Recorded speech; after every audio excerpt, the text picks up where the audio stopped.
जरूर सुनना दोस्तों, कैसे एक साधारण से लकड़हारे का विवाह राजकुमारी के साथ हुआ। दोस्तों, कहानी बड़ी ही रोचक है और सुनने में बड़ा आनंद आने वाला है। दोस्तों, रामपुर नाम के गांव में एक बल्ला नाम का लकड़हारा अपनी बीवी और 3 बच्चों के साथ में रहता था। उस लकड़हारे के बड़े बेटे का नाम था रमेश, मझले बेटे का नाम था सुरेश और सबसे छोटे बेटे का नाम था दिनेश। रमेश और सुरेश देखने में सुंदर और शरीर से तंदुरुस्त थे, जबकि दिनेश शरीर से बहुत ही कमजोर और सांवले रंग का बालक था। लकड़हारे के घर में लकड़हारे के बड़े बेटे और उसके मझले बेटे की ही चलती थी, क्योंकि वह दोनों सुंदर थे और शरीर से तंदुरुस्त थे। उन दोनों की पसंद का खाना बनता और वह दोनों ही अपने मन पसंद का कपड़ा पहनते थे। लकड़हारा और उसकी पत्नी भी अपने बड़े और मझले बेटे से अधिक प्यार करते थे। लकड़हारे का सबसे छोटा बेटा जो दिनेश था, उसे सूखी रोटी और फटे पुराने कपड़े पहनने के लिए दिए जाते थे, क्योंकि वह सांवले रंग का था। दुबला पतला कमजोर सा था, इसलिए उसे कोई प्यार नहीं करता था। उसने कभी भी अपने माता पिता और भाइयों से कोई शिकायत नहीं किया। वह हमेशा अपने आप में मस्त रहता था। उसके बड़े भाई भी उसका हमेशा मजाक बनाया करते थे, लेकिन इस बात का उसके ऊपर कोई फर्क नहीं पड़ता था। वह अपने दोनों बड़े भाई और माता पिता को बहुत प्यार करता था, उनका बहुत सम्मान करता था। लकड़हारा जंगल से लकड़ी काट कर लाता और बाजार में बेच देता। इसी तरह से उसके घर परिवार का खर्चा बड़ी अच्छी तरह से चल रहा था। एक दिन की बात है कि बल्ला नाम का लकड़हारा बहुत बीमार पड़ गया। बल्ला की बीमारी के कारण जंगल से लकड़ियां लाना और बाजार में बेचने का काम बंद हो चुका था। घर में जो भी पैसा रखा था धीरे सब समाप्त हो गया। एक दिन लकड़हारे की पत्नी ने अपने सबसे बड़े बेटे रमेश को बुलाया और कहा कि बेटा, तुम्हारे पिता की तबीयत खराब होने के कारण घर का खर्चा भी ठीक से नहीं चल पाता है, इसलिए अब तुम्हें जंगल में जाकर लकड़ियां काट करके बाजार में बेचना होगा, जिससे घर का खर्चा चलता रहे और तुम्हारे पिता का इलाज भी होता रहे। माँ ने अपने बेटे से कहा कि मुझे पूरा विश्वास है कि इस मुसीबत की घड़ी में तुम अपने परिवार का साथ दोगे। लकड़हारे की पत्नी ने रमेश को खूब अच्छा भोजन बना करके खिलाया और रास्ते के लिए पूरी सब्जी बना करके बांध दिया और साथ ही में एक कमंडल दूध भर कर दिया। माँ ने अपने बेटे को कुल्हाड़ी देते हुए कहा कि बेटा, जब तुम्हें जंगल में भूख लगेगी तो तुम पूरी सब्जी खा लेना और ऊपर से मीठा दूध पी लेना। इस तरह से लकड़हारे का बेटा, जो बड़ा बेटा था रमेश, जंगल में लकड़ियां काटने के लिए घर से निकल पड़ा। वह अभी कुछ ही दूर चला था कि रास्ते में एक बुढ़िया जो बहुत ही दुबली पतली थी, उसने रमेश को रोकते हुए कहा कि बेटा, मुझे बहुत जोरों की भूख लगी है। मैं कई दिनों से भूखी हूँ। तुम्हारे थैले में पूड़ी और सब्जी है और कमंडल में मीठा दूध है। बेटा, मुझ पर दया करके थोड़ा सा खाना खिला दो और मीठा दूध पिला दो। यदि तुम मेरी मदद करोगे तो भगवान भी तुम्हारी मदद करेगा। बुढ़िया के मुंह से इस तरह की बात सुनते ही बड़ी बड़ी आंखें बनाते हुए रमेश बुढ़िया से कहने लगा कि बुढ़िया, तुम तो बहुत चालाक हो। मैं अपना भोजन तुमको खिला दूंगा तो मैं क्या खाऊंगा? चल हट जा हमारे रास्ते से और जाने दे मुझको। तू मरती है तो मर जा, मुझसे क्या लेना देना। रमेश की बात सुनकर बुढ़िया को बड़ा दुख हुआ। रमेश वहाँ से सीधा जंगल में पहुँचा, दूध का कमंडल और भोजन का थैला उठाकर जमीन पर रख दिया और एक सूखे पेड़ की तलाश कर उसे काटने लगा। अभी उसने 2-4 कुल्हाड़ी ही चलाई थी, तभी झटके से कुल्हाड़ी उछल करके उसके हाथ पर लग गई। रमेश के हाथ से खून की धारा बहने लगी। दर्द के मारे वह चिल्लाने लगा, लेकिन उस जंगल में कोई उसकी मदद करने वाला नहीं था। किसी तरह से वह अपने घर को वापस लौट आया। माँ बेटे को देखते ही कहने लगी कि हाय, मेरे बेटे को क्या हो गया। उसने रमेश की मरहम पट्टी किया और अपने दूसरे बेटे सुरेश को बुलाकर कहा, बेटा, पिताजी तुम्हारे बीमार है और तुम्हारा बड़ा भाई जख्मी हालत में पड़ा हुआ है। अब ऐसे में जंगल से लकड़ियां तुम्हें लाना होगा। मुझे पूरा विश्वास है कि इस कठिन समय में तुम अपने परिवार का साथ दोगे।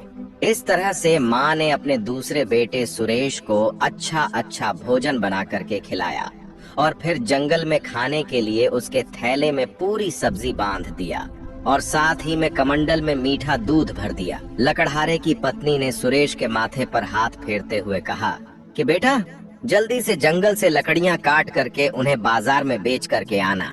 सुरेश ने अपने कंधे पर कुल्हाड़ी रखी हाथ में खाने का थैला लिया और निकल पड़ा जंगल में लकड़ियां काटने के लिए। अभी वह जंगल के किनारे ही पहुंचा था कि तभी वही बुढ़िया उसको भी मिल गई। उस बुढ़िया ने सुरेश को देखते ही कहा कि बेटा, मैं कई दिनों से भूखी हूँ, भूख के मारे मेरे प्राण जा रहे हैं। तुम दया करके अपने थैले से मुझे थोड़ा सा खाना खिला दो, और तुम्हारे कमंडल में जो मीठा दूध है उसमें से थोड़ा सा पिला दो। बेटा, भूख और प्यास के कारण मेरा प्राण जा रहा है, और भूखे प्यासे को खाना खिलाना और पानी पिलाना, यह तो बहुत धर्म का काम होता है। यदि तुम मुझ गरीब बुढ़िया पर रहम करोगे तो भगवान तुम्हारी मदद करेगा। बुढ़िया की बात सुनते ही सुरेश ने डांटते हुए कहा कि चल हट जा हमारे रास्ते से, भूख प्यास से मरती है तो इसी समय मर जा। कौन सी तू हमारे रिश्तेदार और सगी लगती है जो मैं तुम्हें खाना खिलाऊं और दूध पिलाऊं? तुम जैसे नाटक करने वाले लोगों को हराम में मांगते हुए मैंने कई लोगों को देखा है। इस तरह से अभद्र बातों का प्रयोग करते हुए सुरेश वहां से आगे निकल जाता है। बीच जंगल में पहुंचकर एक सूखे पेड़ को देख करके सुरेश अपना खाना और कमंडल जमीन पर रख करके उस सूखे पेड़ पर कुल्हाड़ी चलाने लगता है। अभी उसने 8-10 कुल्हाड़ी ही चलाई थी कि तभी एक कुल्हाड़ी उछलकर उसके पैरों में जा लगी।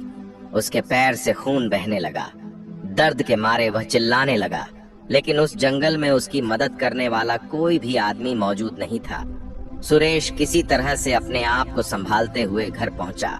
लकड़हारा और उसकी पत्नी ने अपने बेटे को देखकर कहा कि हाय, यह क्या हो गया? लकड़हारा कहने लगा कि किस्मत ने कैसा जाल फैलाया है। एक ही समय में मेरे दोनों बेटे और मैं खुद बिस्तर पर पहुंच गया। अब घर का खर्चा कैसे चलेगा? किसी तरह से रात बीती तो जो लकड़हारे का सबसे छोटा बेटा दिनेश था, वह अपने माता पिता के पास पहुंचा और कहने लगा कि पिताजी, मैं भी आपका बेटा हूँ। इस समय मेरे दोनों भाई जख्मी हालत में हैं और आप बीमार हैं। अब ऐसी स्थिति में आप तीनों से घर का काम नहीं हो पाएगा। यदि आप मुझे इजाजत दे तो मैं जंगल से लकड़ियां काटकर बाजार में बेच आऊं।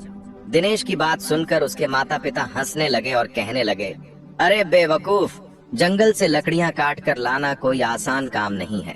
अपने माता पिता के मुख से ऐसी बात सुनकर दिनेश कहने लगा कि पिताजी, मैं शरीर से भले ही कमजोर हूँ, लेकिन मुझ में हिम्मत है, और मैंने अपने बुजुर्गों से सुना है कि जो हिम्मत करके आगे बढ़ता है, भगवान उसकी मदद स्वयं करते हैं। लकड़हारा और उसकी पत्नी कहने लगी कि बेटा, तुम तो बेवकूफी भरी बातें कर रहे हो।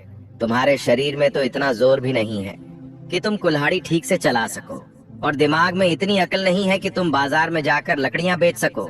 लकड़हारा और उसकी पत्नी ने उसे बहुत समझाया, लेकिन वह अपनी जीत पर अड़ा रहा कि मैं जंगल जाकर लकड़ियां लाऊंगा और उन्हें बाजार में बेचूंगा। उसकी जीत देख करके दिनेश के माता पिता ने कहा कि ठीक है, जा तू भी जंगल जाकर अपनी किस्मत को आजमा कर देख ले और अपने शौक पूरे कर ले। दिनेश जब कुल्हाड़ी लेकर अपनी माँ के पास पहुंचा तो उसे देखते ही लकड़हारे की पत्नी कहने लगी, अरे बेवकूफ, क्यों जिद कर रहा है? जो काम मेरे दोनों बेटे नहीं कर सके वह काम तू क्या करेगा? लकड़हारे की पत्नी ने एक सूखी रोटी और कमंडल में थोड़ा सा पानी देते हुए कहा कि जब तुझे भूख लगे तो इस सूखी रोटी को खाकर पानी पी लेना, इससे ज्यादा तुझे कुछ भी नहीं चाहिए, तेरा पेट इसी में भर जाएगा। माँ ने जहाँ अपने दोनों बड़े बेटे रमेश और सुरेश के लिए पूरी सब्जी और मीठा दूध देकर जंगल भेजा था, वही दिनेश को एक सूखी रोटी और पानी देकर जंगल भेज दिया। दिनेश बहुत खुश था। वह एक हाथ में सूखी रोटी और पानी लिए हुआ था और दूसरे हाथ से कंधे पर रखी हुई कुल्हाड़ी को पकड़े चला जा रहा था। उसे कोई चिंता नहीं थी, बस उसके मन में एक ही धुन थी कि उसे लकड़ी काट कर लाना है। अभी दिनेश जंगल के किनारे ही पहुंचा था कि तभी उसे वही बुढ़िया फिर मिल गई जो उसके दोनों बड़े भाइयों को मिली थी। उस बुढ़िया ने दिनेश को देखते ही कहा कि बेटा, मैं कई दिनों से भूखी हूँ और प्यासी हूँ। भूख और प्यास के कारण मेरे प्राण जा रहे हैं। यदि तुम मुझे अपने थैले से थोड़ा सा भोजन करा देते तो और पानी पिला देते तो मेरे प्राण बच जाते। उस बुढ़िया के मुख से इस तरह की बात सुनते ही दिनेश कहने लगा कि माताजी, आप तो मुझे बहुत कमजोर और भूखी प्यासी दिखाई देती है, लेकिन क्या करूं, मेरे पास कोई अच्छा खाना नहीं है। मेरे पास तो केवल सूखी रोटी है। यदि आप इसे खाना चाहो तो बड़ी शौक से खा सकती हो। इतना कह करके जैसे ही दिनेश अपने थैलों को खोलने लगा तो उसके आश्चर्य का ठिकाना नहीं रहा। उसने देखा कि उसके थैले में सूखी रोटी की जगह पर पूरी पकवान और मिठाइयाँ भरी पड़ी। सूखी रोटी की जगह उसके थैले में पूरी और पकवान यह सब देख करके दिनेश आश्चर्यचकित था। वह कहने लगा, कहीं मैं कोई सपना तो नहीं देख रहा हूँ, यह सब कैसे हो गया। दिनेश की बात सुनकर बुढ़िया कहने लगी, बेटा यह सपना नहीं हकीकत है। तुमने मुझ गरीब लाचार बुढ़िया पर दया दिखाई, यह उसी का फल भगवान ने दिया है। तुम्हारी सूखी रोटी पूरी और पकवान बन गए और कमंडर में रखा पानी मीठा दूध बन गया। यह सब उसी की दया का परिणाम है। जो लोग दूसरों का भला करते हैं, भगवान उनका भला जरूर करते हैं। दिनेश उस बुढ़िया को खाना खिला करके जब जंगल की ओर जाने लगा तो बुढ़िया कहने लगी कि बेटा मैं बहुत भूखी थी और तुमने मुझे खाना खिलाया, मैं उस नेकी का तुम्हें बदला देना चाहती हूँ, आओ मेरे साथ। इतना कहकर बुढ़िया दिनेश को साथ में लेकर के चलने लगी। एक पेड़ के पास पहुंचकर बुढ़िया ने कहा कि बेटा जब मैं चली जाऊं तब तुम इस पेड़ को काट देना, तो तुम्हें एक ऐसी चीज मिलेगी जो तुमने इससे पहले कभी नहीं देखी होगी। वह चीज तुम्हारे बहुत काम आएगी और हो सकता है कि इस चीज के कारण तुम्हारी किस्मत बदल जाए। इतना कहकर वह बुढ़िया वहां से चली गई। दिनेश बहुत खुश था। जब वह बुढ़िया दिनेश की नजरों से ओझल हो गई तो उसने कुल्हाड़ी को दोनों हाथों से पकड़ा और उस पेड़ पर जोर जोर से वार करने लगा। वह दुबला पतला कमजोर सा सांवला रंग का लड़का, अभी उसकी उम्र ही क्या थी, लेकिन उसने हिम्मत नहीं हारी। वह जोर जोर से पेड़ पर कुल्हाड़ी चलाता रहा। आखिर में वह पेड़ कटकर जमीन पर गिर गया। दिनेश के आश्चर्य का ठिकाना नहीं था। वह देखकर हैरान था। उसने देखा कि इस पेड़ के तने में एक सुंदर सी चिड़िया बैठी है जिसके पंख सोने के थे, जो पूरी तरह से सोने की थी। दिनेश ने उस चिड़िया को देखकर कहा कि यदि मैं इसे बाजार में बेच दूं तो इससे बहुत सारे पैसे मिलेंगे। इससे तो सच में हमारी किस्मत बदल जाएगी और हम अमीर हो जाएंगे। हमारे माँ बाप को जंगल से लकड़ियाँ काट करके बेचना नहीं पड़ेगा। और यही विचार कर दिनेश ने उस सोने की चिड़िया को उठा लिया और उसे बेचने के लिए शहर जाने लगा। लेकिन शहर वहाँ से काफी दूर था। दिनेश के शहर पहुँचते पहुँचते अंधेरा हो चुका था। वहाँ की सारी दुकानें बंद हो चुकी थीं। ऐसे में उस अपने सोने की चिड़िया का कोई खरीदार उसे दिखाई नहीं दिया। अब ऐसी स्थिति में वह अपने घर वापस नहीं जा सकता था क्योंकि रात बहुत हो चुकी थी। ऐसे में उसे रात भर वही गुजारना था। दिनेश एक सराय वाले के पास गया और कहने लगा कि भाई साहब, क्या मैं आपके यहाँ रात्रि के लिए विश्राम कर सकता हूँ? आपका जो भी किराया बनेगा वह मैं चुका दूंगा, क्योंकि मुझे सुबह यहाँ की बाजार देखनी है। दिनेश की बात सुनकर के सराय वाले ने कहा कि यह सराय मैंने इसीलिए बनवा रखी है कि तुम जैसे मुसाफिर आए और यहाँ पर विश्राम करें। तुम आराम से यहाँ पर रात गुजार सकते हो। उस सराय वाले ने जब दिनेश के हाथ में एक अद्भुत चिड़िया देखी तो कहने लगा, अरे यह सोने की चिड़िया तुम्हारे पास कहाँ से आई? इसके तो सारे पंख सोने के हैं। कितनी सुंदर चिड़िया है। ऐसी अद्भुत चिड़िया मैंने अपने जीवन में कभी नहीं देखी। मैं अपनी बेटियों को बुला करके लाता हूँ और इस अद्भुत चिड़िया को दिखाता हूँ। मेरी तीनों बेटियां इस सोने की चिड़िया को देख करके बहुत प्रसन्न हो जाएंगी। वह सराय वाला तुरंत ही अपनी तीनों बेटियों को बुला करके लाया और कहने लगा कि देखो यह सोने की चिड़िया कितनी सुंदर है। बड़ी बेटी ने कहा कि यह चिड़िया कितनी सुंदर है। मझली बेटी ने कहा कि इसके पंख तो सोने के हैं। और सबसे छोटी बेटी ने कहा दिनेश से कि तुम बड़े किस्मत वाले हो जो ऐसी अद्भुत चिड़िया तुम्हारे पास है जो पूरी तरह से सोने की है। दिनेश जिसके घर में ठहरा हुआ था, उसकी तीनों बेटियां उस सोने की चिड़िया को देख करके बहुत खुश थीं। दिनेश ने सराय वाले के कहने पर उस सोने की चिड़िया को दूसरे कमरे में रखा और खुद दूसरे कमरे में जाकर के लेट गया। दिनेश काफी थक चुका था, इसलिए उसे लेटते ही नींद आ गई और वह गहरी नींद में सो गया। उधर वह सराय वाले की जो सबसे बड़ी बेटी थी, उसके मन में उस सोने की चिड़िया को देख करके लालच पैदा हो गया। वह सोचने लगी कि यदि मैं उसके एक पंख को नोच लो तो इससे उस पर कोई फर्क भी नहीं पड़ेगा। यही सोच करके सराय वाले की सबसे बड़ी बेटी उस सोने की चिड़िया वाले कमरे में पहुंच जाती है। जैसे ही वह चिड़िया के पंख नोचने के लिए अपने हाथ को आगे बढ़ाती है, उसके हाथ इस चिड़िया से चिपक जाते हैं। वह बहुत प्रयत्न करती है लेकिन अपने हाथ उसे नहीं छुड़ा पाती और जोर जोर से अपनी छोटी बहन को बुलाने लगती है। बड़ी बहन की आवाज सुनकर के मंझली वाली बहन आती है। उसने आते ही कहा कि अरे दीदी, यह क्या हो गया? बड़ी बहन ने कहा कि तुम देखती नहीं कि मेरे हाथ इस चिड़िया से चिपके हैं? जल्दी से मेरे हाथ इस चिड़िया से छुड़ाओ, जैसे ही वह हाथ छुड़ाने के लिए उस चिड़िया को हाथ लगाती है, वैसे ही उसके हाथ भी उसे चिपक जाते हैं। अब क्या उन दोनों बहनों के हाथ उस सोने की चिड़िया से चिपक जाते हैं और वह दोनों अपनी छोटी बहन को आवाज देने लगती हैं। उन दोनों की आवाज सुनकर उसकी छोटी वाली जो बहन थी वह आती है और वह भी जैसे अपनी दोनों बहनों को हाथ छुड़ाने के लिए आगे हाथ बढ़ाती है, उसके भी हाथ उस सोने की चिड़िया से चिपक जाते हैं। रात भर उन तीनों बहनों के हाथ उस सोने की चिड़िया से चिपके रहे और वह रात भर रोती रही। सुबह होते ही दिनेश जैसे ही चिड़िया के पास पहुंचा, वहां का नजारा देख करके वह दंग रह गया।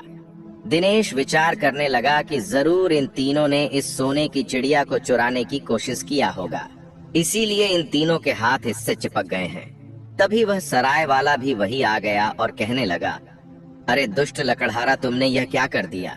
तुम देखते नहीं कि मेरे तीनों बेटियों के हाथ तुम्हारी सोने की चिड़िया से चिपक गए हैं।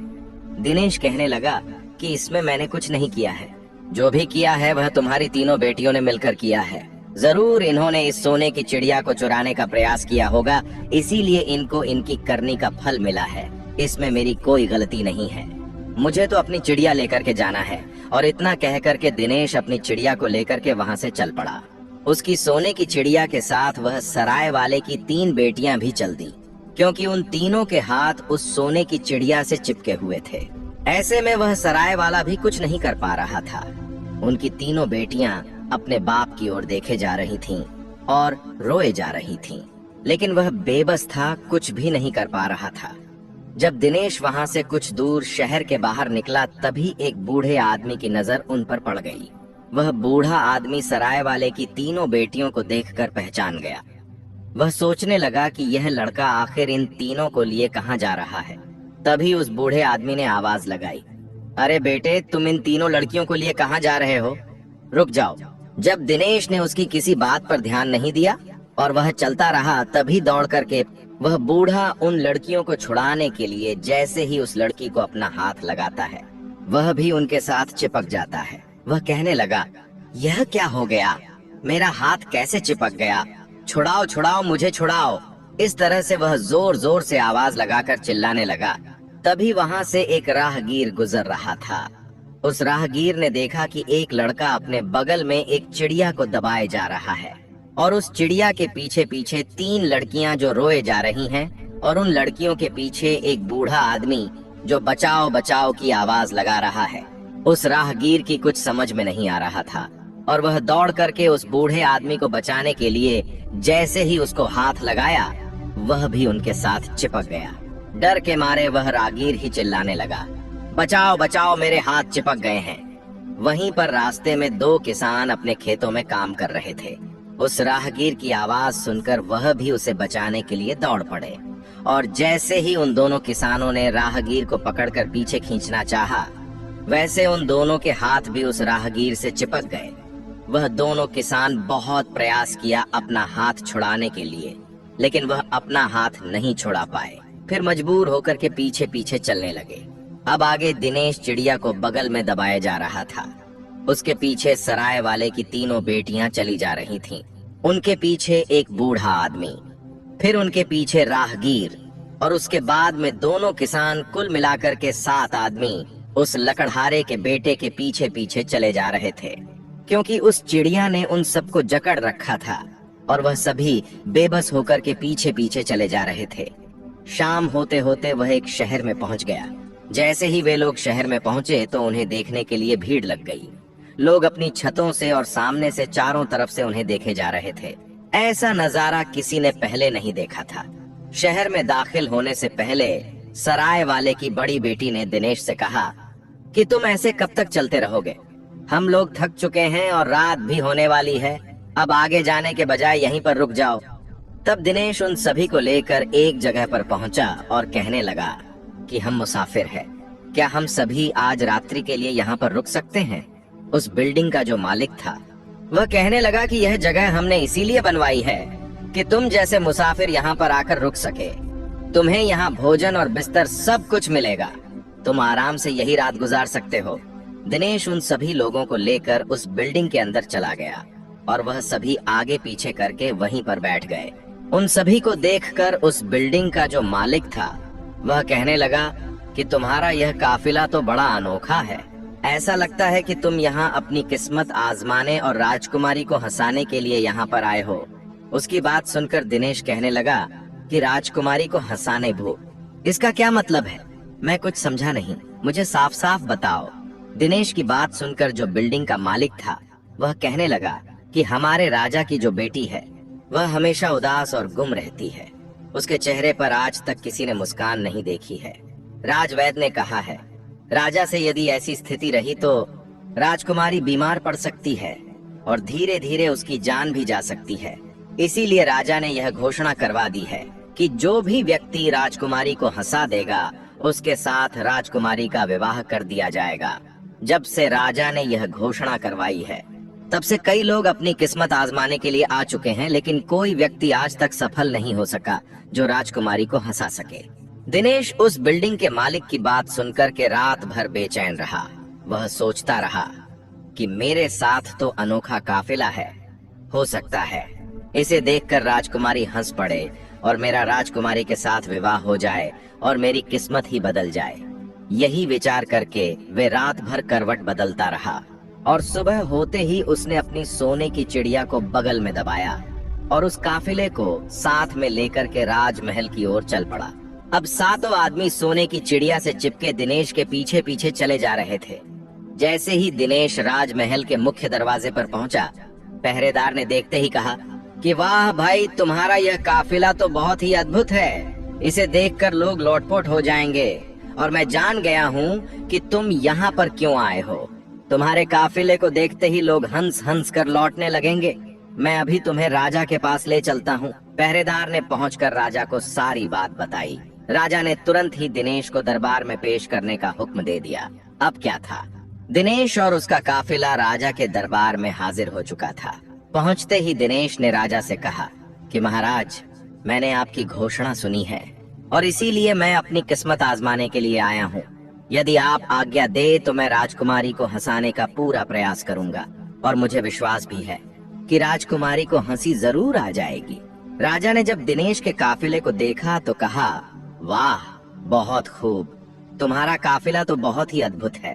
राजा ने कहा कि एक लड़के के बगल में एक सोने की चिड़िया और उसी से चिपके हुए 7 आदमी, यह तो हंसी नहीं ठाके लगाने वाली बात है।